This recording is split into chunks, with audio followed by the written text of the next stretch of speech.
बाबा door हंदो छड़ी राम कटिया।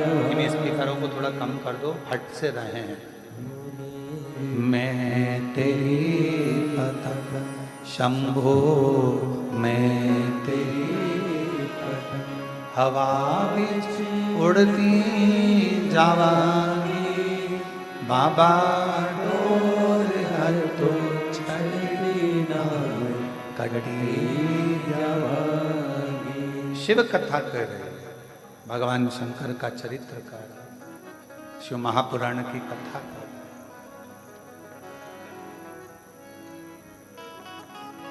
कभी गलत मार्ग की ओर मत जाओ, सद्विचारों से आनंदित रहो, अच्छे विचार अपने भीतर ले। शिव महापुराण के रुद्रखंड में एक बात कही गई कि जैसे जैसे कलिकाल बढ़ता चले जाएगा, वैसे वैसे लोग अपने अपने मत संसार के सामने रखते चले जाएंगे।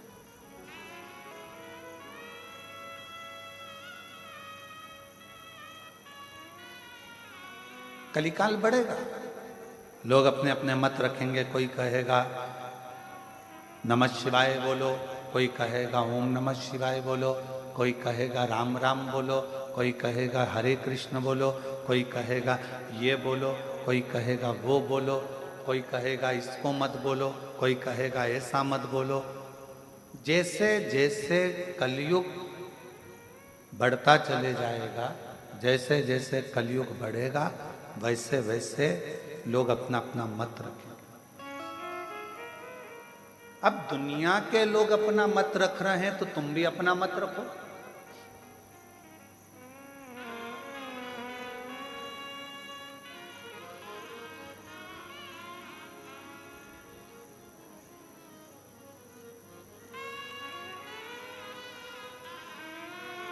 एक समझदार व्यक्ति और एक मूर्ख व्यक्ति में सबसे बड़ा अंतर कौन सा है? जम के बोलो जरा जल्दी से। समझदार व्यक्ति और मूर्ख व्यक्ति में सबसे बड़ा अंतर कौन सा है? समझदार व्यक्ति और मूर्ख व्यक्ति में सबसे बड़ा अंतर है, मूर्ख व्यक्ति के कान में कोई भी कुछ भी आकर भर कर चले जाता है और वो भड़क जाता है, और समझदार व्यक्ति पहले सोचता है, विचारता है, फिर उसका जवाब देता है, भड़कता नहीं है। ये समझदार और मूर्ख व्यक्ति के अंदर अंतर है। अब उसमें संसार के लोग, आप लोग, हम, आप कौन हैं, ये आपके और हमारे ऊपर निर्भर करता है। किसी ने कुछ कहा, आप भड़क गए। किसी ने कुछ बोला, आपको आग लग गई। किसी ने कुछ कहा, आपने तुरंत क्रोध कर दिया। किसी ने कुछ बोला, आपने अपशब्द कह दिया। ये मूर्खता है, ये मूर्ख व्यक्ति की निशानी। और समझदार व्यक्ति की निशानी, अगर किसी ने कुछ कहा है तो पहले उस पर विचार किया जाए, समझा जाए। 2 दिन, 5 दिन, 7 दिन, 3 दिन, 4 दिन, 1 दिन उस पर विचार करो, थोड़ा समझो।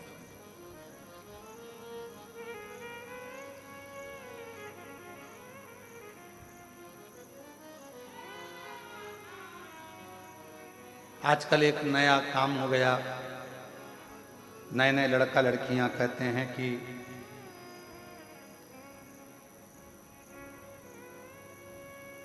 गलत भोजन में, नॉनवेज में दिक्कत क्या। मैं उन बेटा बेटियों से कहूंगा, कभी एक बार शिव महापुराण में नहीं पढ़ सकते तो एक बार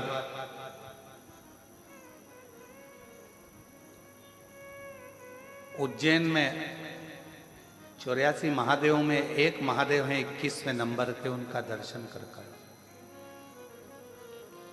उज्जैन में जाकर दर्शन नहीं कर सकते तो काशी के 80 घाट के नजदीक में एक मंदिर है, उसका दर्शन कर। वहां भी नहीं जा सकते तो आंध्र प्रदेश का एक मंदिर है, उसका दर्शन कर आओ।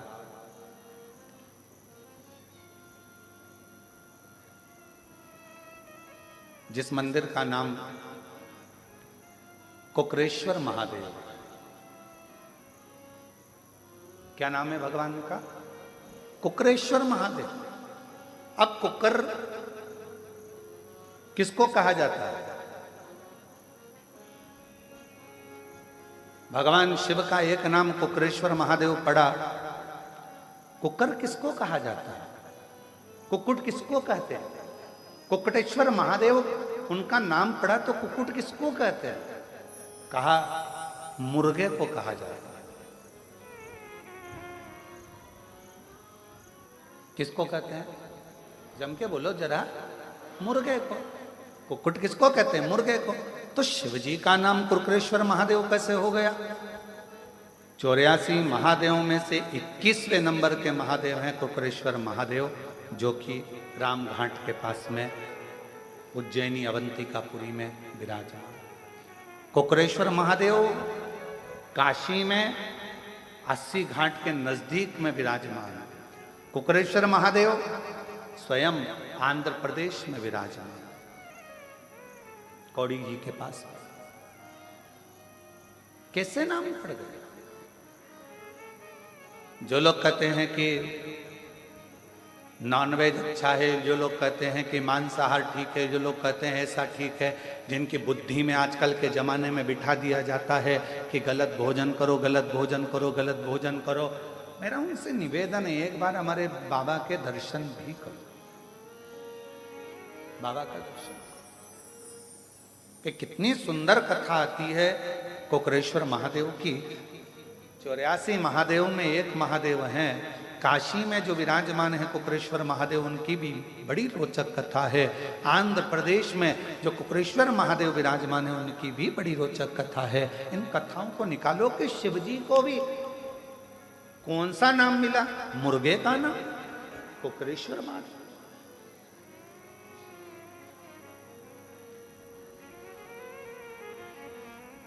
कोई उनको कुकटेश्वर महादेव कहता है, कोई उनको कुकरेश्वर महादेव कहता है। ऐसा नाम क्यों रखा? कहा एक कौशिक नाम के राजा हुए, बड़े विद्वान थे, बहुत, और वो भगवान के मंदिर, देवालय, शिवालय तो जाते नहीं थे। बस अपनी मस्ती में रहना, अपनी प्रजा को कोई तकलीफ ना हो, अपनी प्रजा को कोई कष्ट ना हो, उसका ध्यान रखते थे और अपने काम में लगे रहते।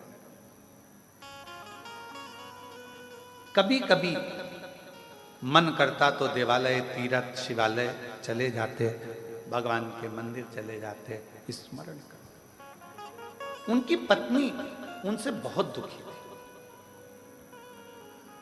कौशिक राजा की जो धर्म पत्नी थी वो बड़ी दुखी थी। क्यों?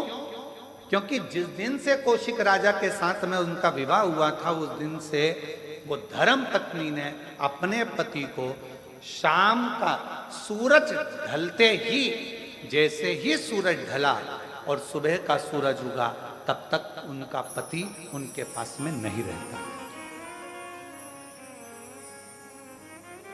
पूरी रात, जिस दिन से शादी कर कर आई थी, उस दिन से पति का दर्शन रात्रि के समय होता नहीं, केवल दिन में पति का दर्शन करती।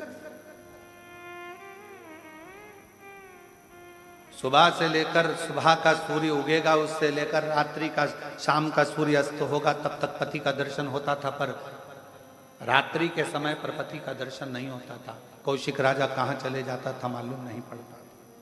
पत्नी बड़ी दुखी थी। शादी को मेरे इतने साल हो गए, शादी हुए 25-30 साल हो गए, पर पति रात को कहाँ जाता है पता नहीं पड़ता, कहाँ गायब हो जाता है मालूम नहीं पड़ता। बड़ी दुखी थी, आंख में आंसू भर गए। इतने साल निकल गए और मेरा पति आखिर रात्रि को जाता कहाँ? अब चिंता तो व्यापी। और शंभो शरण पड़ी, मांगू घड़ी दे, दुख काटो,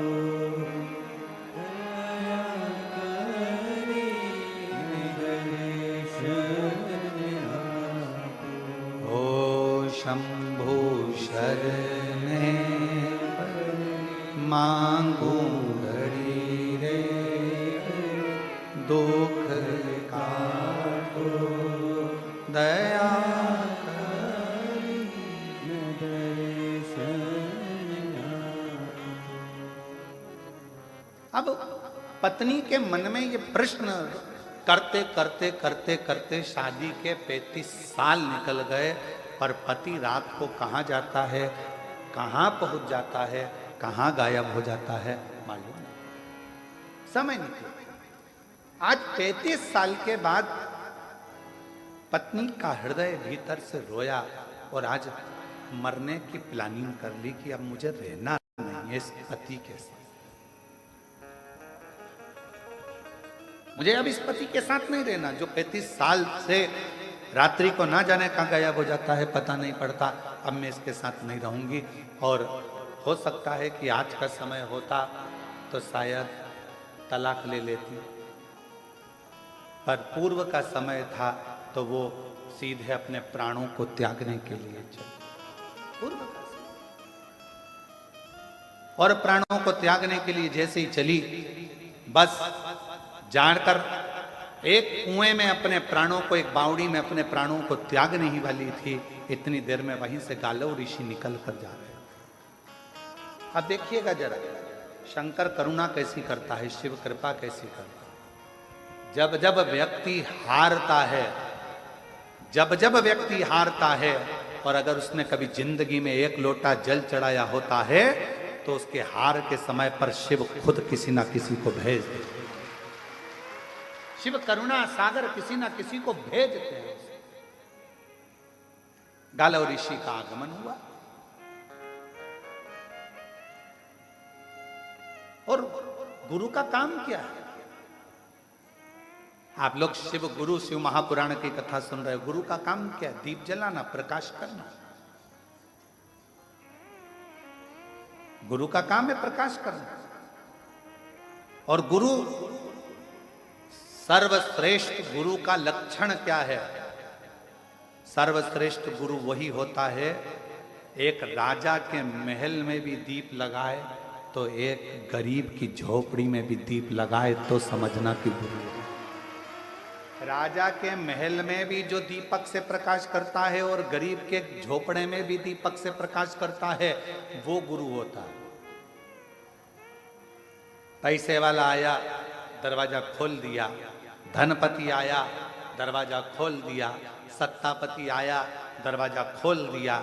मालूम पड़ा कि वैभवपति से, धनपति और सत्तापति से तो मिलने की तमन्ना होती है, और कोई गरीबड़ा साधारण सा आ गया तो ठोकर मार कर चल दी है, धक्का देकर चल दी है। वो श्रेष्ठता नहीं, वो श्रेष्ठता नहीं।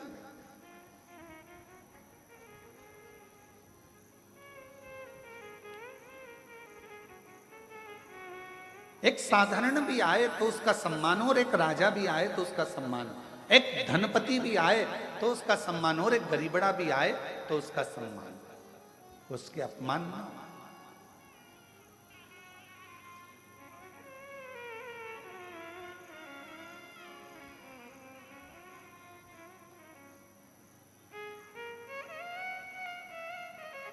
एक नम्रता के साथ में, एक गुरु का सर्वश्रेष्ठ कर्तव्य, गुरु का सर्वश्रेष्ठ लक्षण ही यही है कि राजा के महल में भी दीपक से प्रकाश कर रहा है तो गरीब के घर में भी दीपक से प्रकाश करे, दोनों का। क्योंकि दिया जो होता है वो ये नहीं देखता है कि राजा का महल है कि गरीब का झोपड़ा है, दीपक तो प्रकाश करना जानता है। उसी तरह गुरु गुरु होता है, वो सर्व जगत में प्रकाश करना जानता है। वो ये नहीं कि मैं इसको ज्ञान नहीं दूंगा, ये ऐसा है वो वैसा है। शिव महापुराण की कथा कथी है, जिनको किसी ने नहीं अपनाया, जिन भूत प्रेत चुड़ैल भूतनी डाकनी पिशाचनी, जिनको दुनिया के लोगों ने धुतकारा, धुतकारा जिनको दुनिया के लोगों ने। कोई अपने घर की शादी में भूत को नहीं बुलाता, प्रेत को नहीं बुलाता। लोग अपने घर की शादी में देवी देवता नोचते, जगत जननी दुर्गा भवानी की पूजन करो, माता पूजन है। लोग पत्रिका में लिखाते हैं, शादी की पत्रिका छपती है तो उसमें लिखते हैं माता पूजन, मंडप, गणेश पूजन। तुमने कभी पत्रिका में देखा भूत पूजन, डाकनी पूजन, चुड़ैल पूजन, पिशाचनी पूजन? कभी तुमने पढ़ा? जम के तो बोलो। नहीं पढ़ा। क्यों? इनको कोई बुलाता ही नहीं। अभी इनको कोई नहीं बुलाता तो भगवान शंकर ने विचार करा, जिनको कोई नहीं बुलाता उनको मैं बुलाऊं। मैं बुलाऊं। जिनको कोई नहीं पूछता उनको मैं पूछूं। बड़े बड़े को तो दुनिया बुला लेती है। आजकल एक फैशन चला है कि इनको बुलाओ अपना नाम चलेगा, उनको बुलाओ अपना नाम चलेगा। एक से बढ़कर एक ढेरों सेलिब्रिटियों को बुलाया जाता है जिससे अपना नाम चले, पर मेरे शंकर से बड़ा दुनिया में कोई सेलिब्रिटी हो ही नहीं सकता। मेरे शिव से कौन? नाम चलेगा, अपना नाम चलेगा, अपना वैभव बढ़ेगा, अपना वैभव बढ़ेगा ना। शिव महापुराण की कथा कहती है, भगवान शंकर तैयार हुए, दूल्हा बने, और उन्होंने सबसे पहला काम भगवान ब्रह्मा और विष्णु से कहा, तुम्हारे बारातियों को आगे ले जाओ, मना नहीं है, पर मेरे बाराती अब आएंगे, तुम घबरा जाओगे। डमरू खड़का कर उनने बुलाया।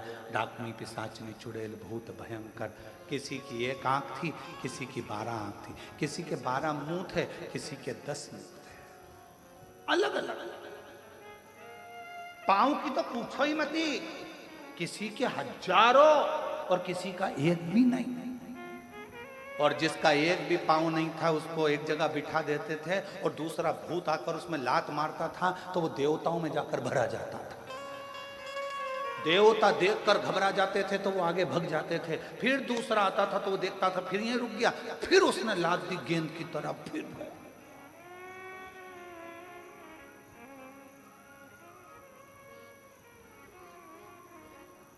एक जगह पर भगवान शंकर का नंदी पहुंच गया और वो जो बिना पांव वाला भूत था वो बैठा था। शंकर जी ने उसको हंसकर पूछा, क्यों रे, क्या हो गया? वो भूत बोला, बहुत देर से लोग मुझे लात मार रहे, बहुत देर।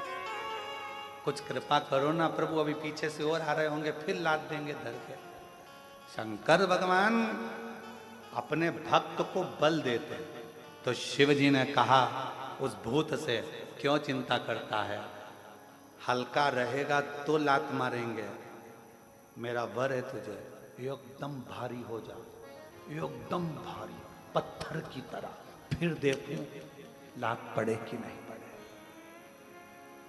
फुटबॉल का मैच देखा है आप लोगों ने? फुटबॉल का, अरे जम के तो बोलो।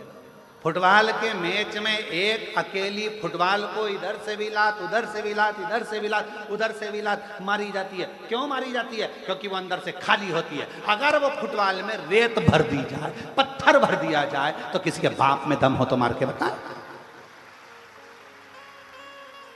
फुटबॉल खाली है तो लात पड़ रही है, भरा गई तो किसी में दम नहीं कि लात मार दे। शंकर भगवान हमेशा बल देते हैं। शिव जी ने कहा चिंता मत कर, अब कोई लात मारे तो उससे पहले मेरा नाम लेके कल्ला जीवड़ा कर कर कठोर बनकर बैठ जाना, फिर लात नहीं पड़ेगी। तो कहा प्रभु फिर मैं आपकी बारात में चलूंगा कैसे? शिव जी कहते हैं जब इतना बल अंदर से आ जाएगा कि तू पत्थर की तरह हो जाएगा तो अपने बल पर हाथ से चल कर आएगा, चिंता मत कर, चलेगा, दौड़ेगा। और वही हुआ, पीछे से एक भूत आया, उसने जो लात दी, लात देते से उसकी लात टूट गई। उसने सोच लिया अब अपन में इतना बल आ गया है तो अपने हाथ किस काम का आएंगे। उसने पांव की जगह हाथ से चलता चलता भगवान शिव की बारात में पहुंचा है, क्योंकि शिव बल प्रदान करते हैं। सबसे बड़ा बल देने वाला एक ही है, वो महाबलेश्वर देवाधिदेव महादेव है। शिव जी का एक नाम महाबलेश्वर है क्योंकि वो बल प्रदान करता है। भगवान शंकर अविरल बल देते हैं, इसलिए उनका नाम महाबलेश्वर भी कहा। हाथ के बल पर चल।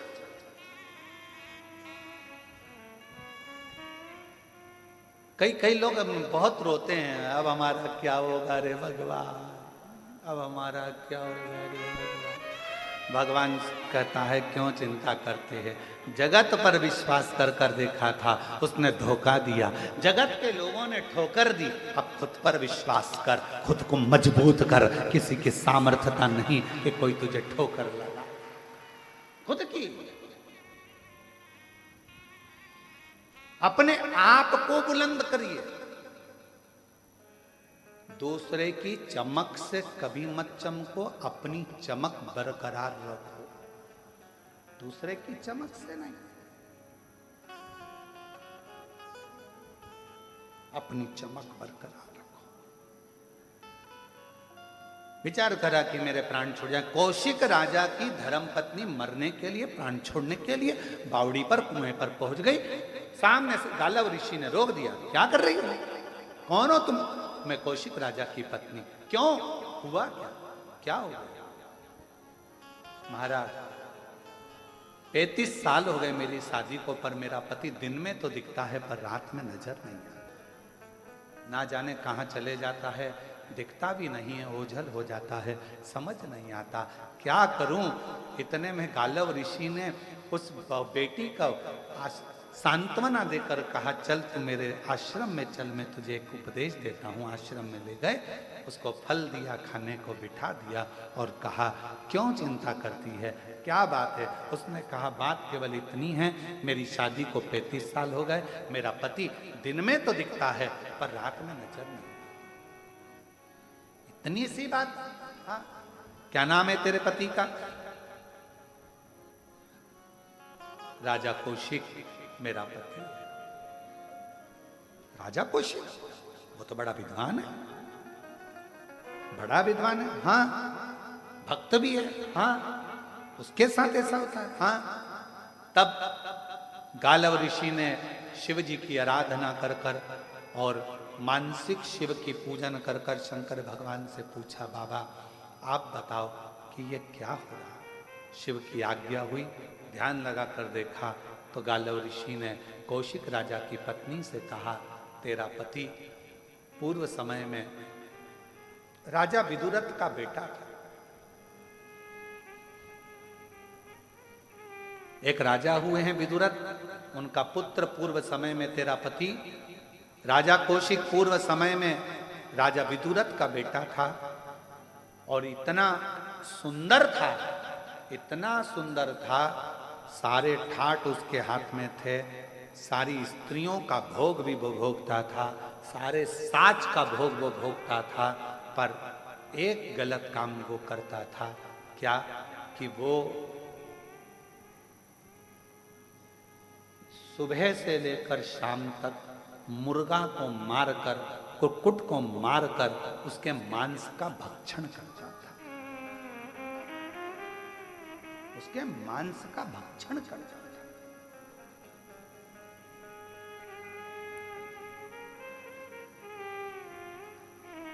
सारे कुक्कुट मारे जाने लगे,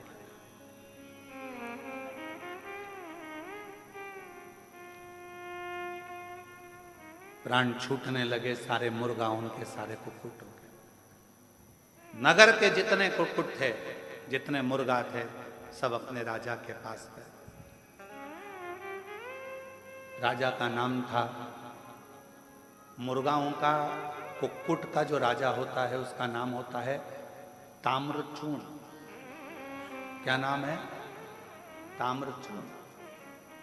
कुक्कुट का राजा, मुर्गा के राजा का नाम है ताम्रचूर्ण। ताम्रचूर्ण राजा के पास में गए, महाराज वो विदुरथ राजा का बेटा हमको मार मार कर खाता जा रहा है और हम सब कष्ट में हैं, कुछ करिए। ताम्रचूर्ण नाम का जो राजा था, मुर्गों का, जो कुक्कुटों का राजा था, वो भगवान का अविरल भक्त था, भक्त अविरल। कल कथा में कहा था, एक चींटी भी अगर शिव जी से चिपकी हुई है ना, तो समझ लेना कि वो साधारण नहीं है। एक चींटा शंकर भगवान के शिवलिंग के पास में चिपक कर बैठा है तो वो साधारण नहीं है। एक छोटा सा कीड़ा भी शंकर के शिवलिंग के पास बैठा है तो समझ लेना वो साधारण नहीं है। ना जाने कौन सा पूर्व जन्म का पुण्य होगा जो शिव के करीब में होगा। शिव के जितने भी शिव भक्त कुबेरेश्वर बाबा की धरा पर पहुंचते हैं, और अगर हम सीहोर में रहते हैं, कुबेरेश्वर बाबा के धाम में रहते हैं, तो हम इन भक्तों का दर्शन कहीं से भी एकांत से हम करते रहते हैं कि बड़े किस्मत वाले हैं जो बाबा के धाम में कंकर शंकर की भूमि पर आए हैं। ये शिव के कोई पिछले जन्म के अच्छे कर्म मुझे बाबा तेरा, कोई पिछले जन्म के अच्छे कर्म मुझे बाबा तेरा साथ मिला। जहाँ सारी दुनिया झुकती है, जहाँ सारी दुनिया झुकती है, मुझे वो आली दरबार मिला, दरबार मिला। कोई पिछले जन्म के अच्छे कर्म मुझे बाबा तेरा साथ मिला। कोई पिछले जन्म के अच्छे कर्म मुझे बाबा तेरा साथ मिला। कोई पिछला जन्म का कोई पुण्य हो, पिछले जन्म का कोई,